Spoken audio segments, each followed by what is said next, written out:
Hi everyone. This video presents my recent research experience and key technical challenges analyzing real-world data from the U.S. Department of Transportation as a Tampa connected vehicle pilot to analyze warning time sufficiency. Analyzing this pilot dataset turned out to be far more challenging than initially expected. The U.S. Department of Transportation has already a published sample dataset that includes a subset of records for traveler information messages, which we call TIM, and basic safety messages, which we call BSM. These were distributed as separate sets with no aligned timestamps between BSM and TIMs. This could be useful for congestion management or cybersecurity research. However, we were looking for something very specific. We required time-aligned BSM and TIM data. The U.S. Department of Transportation restricted public access to the full raw data set, so we had to contact them directly to obtain it from them. For the dataset itself, it was massive, with millions of records that were spread across nested folders, and the data format itself made analysis even more difficult. There was complex naming structure, and there were prefix metadata fields. Data files lacked standard extensions and were stored in deeply JSON folder hierarchies. The files contained JSON formatted records rather than traditional CSV tabular data. So we had to line by line parse every record and carefully handle encoding issues. We had to navigate through multiple layers that included metadata, payloads, traveler information, data frames, and so on.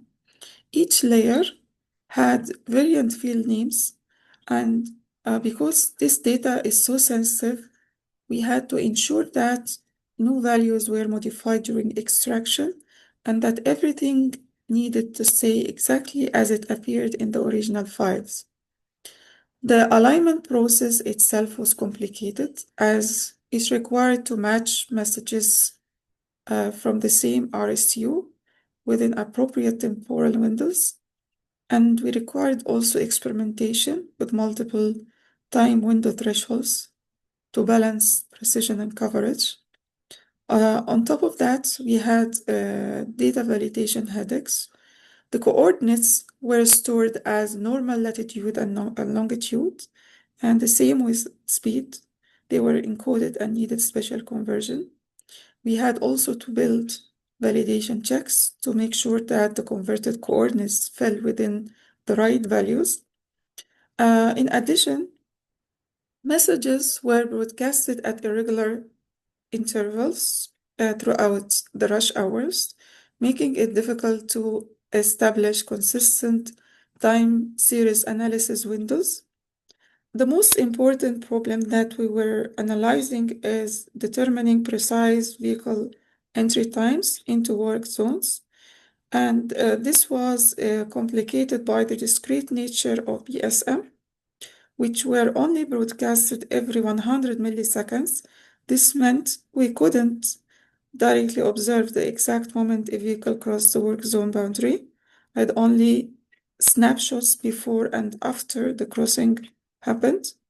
So I had to develop geometric techniques that calculate the boundary crossing time based on the distances from the last outside position and first inside position to the work zone.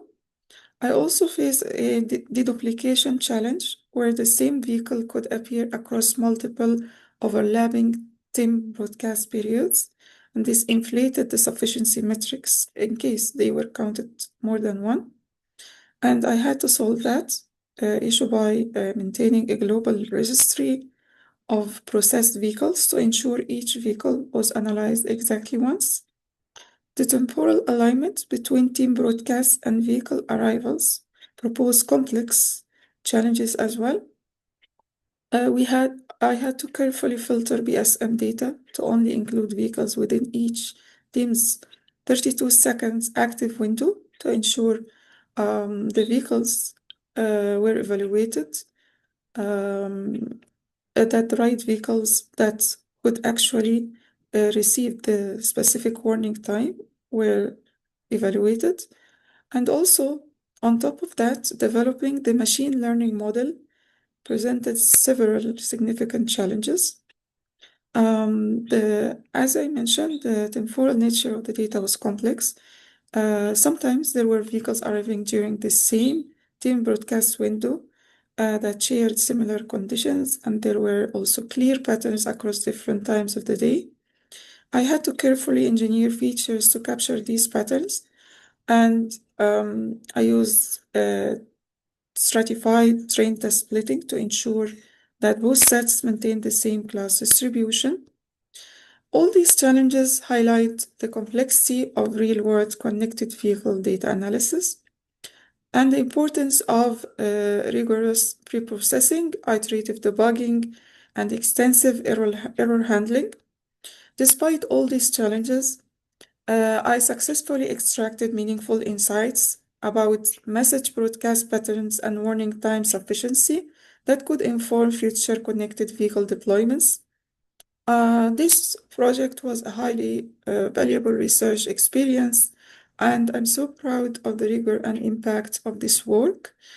Um, at the end of this video, I'd like to thank you so much for watching.